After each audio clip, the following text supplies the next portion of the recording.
So my Dallas Cowboys actually got a win on Sunday Night Football, surprisingly. I was a little shocked.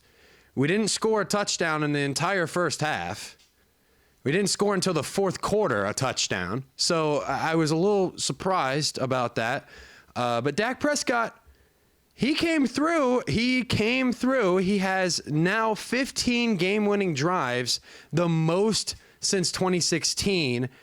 And the play he made was actually pretty spectacular.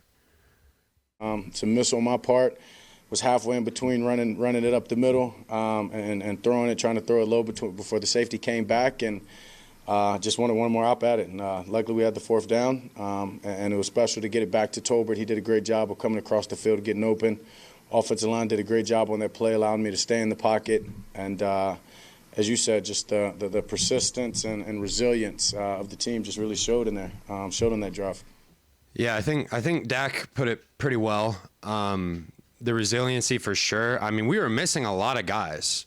We were missing DeMarcus Lawrence, Micah Parsons, Deron Bland, and then also Nealand came in to fill in for DeMarcus Lawrence, and he got hurt right away. So we had a lot of guys banged up, and we had Brandon Cooks on offense not playing as well. So we had to have a lot of guys step up, and I mentioned Rico Dowdle. He was a guy who stepped up. He led the Cowboys in rushing. He got me 18 fantasy points. Thank you. I'm actually 5-5 in my fantasy league, so if you guys care to stay updated with that, I finished toilet bowl the last 2 years. So yeah, that's that. But this is Dak Prescott's second 300-yard game this year.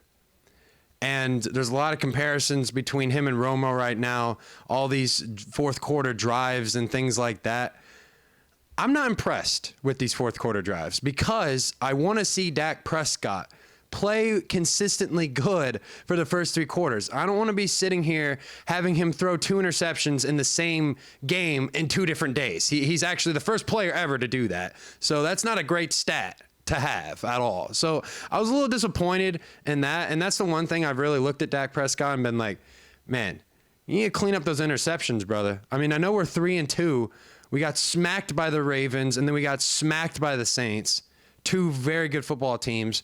And then we beat the Steelers, who have a good defense. I mean, that's why I feel a little bit better, because we didn't have a lot of our guys on defense, and they were still making an impact.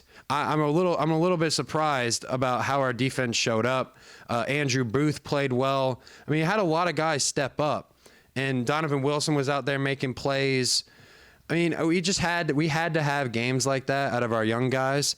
And also, like, going back to the Romo thing, Romo led the league in fourth quarter game-winning drives from 2006 to 2014. Dak Prescott's doing the same thing.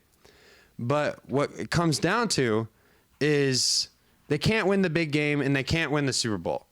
So as long as they are doing those things, I'm not really bought in completely.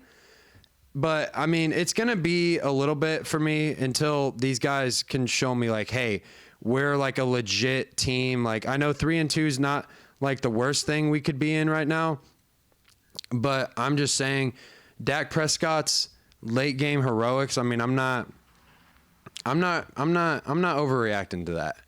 And I'm not going to say he's better than Brock Purdy or some of these other quarterbacks in the league, because he just hasn't been to the big game. He hasn't even been to an NFC title game.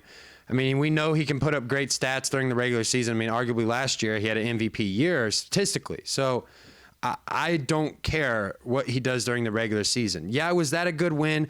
4th and goal, 20 seconds left. You need to make a throw. He did it.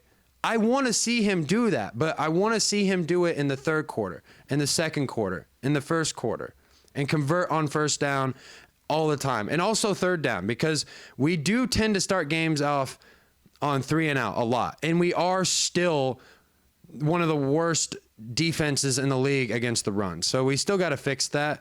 But we did do a little bit better. We did have 11 penalties, though, for 87 yards, which we still need to clean those up a little bit. We did have a couple false starts that pushed us back. I mean, we had like 2 false starts in a row one time. which really I think it's just because of the youth of our offensive linemen. I mean, Tyler Smith is in his second year, and then Tyler Guyton's in his first year. So, I mean, we don't have a lot of experience, but we do still have guys like Zach Martin who have a lot of experience, and Terrence Steele. So I like our offensive line, and I like what the future holds. But what is going on with CeeDee Lamb and Dak Prescott? Is there like miscommunication like every play, or is it just me? Like I feel like they're never on the same page.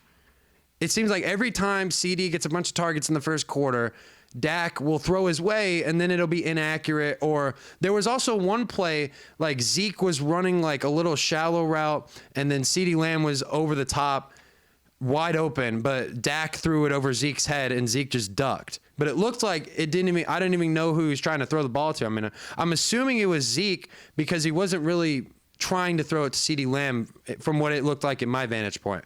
But I mean, our offensive line did a decent job holding TJ Watt like down. I mean, yeah, he still got his 100th sack of his career, but I mean, that's just a great player. I mean, by the way, TJ Watt is the fastest player to 100 sacks in NFL history. He did it in 109 games. So that's very, very impressive. Very impressive. I mean, we know he's arguably the best pass rusher in the league. I mean, there's a couple guys you can throw in there. But Cowboys, we got the Lions. And Marshawn Nealon, the guy I was talking about who got hurt, he did tear his meniscus, not his ACL, so he is banged up there. We're still waiting for Deron Bland to come back. He's still supposed to come back in like 2 weeks, I think, or something like that. So we're still waiting for some key pieces on our defense to come back. But, hey, we got the win when we weren't supposed to, so I'll take it. Talk to me, baby. Talk to me nice. I'm from another world, baby, yeah. Broadway paradise. They think I'm way too cold, cause I put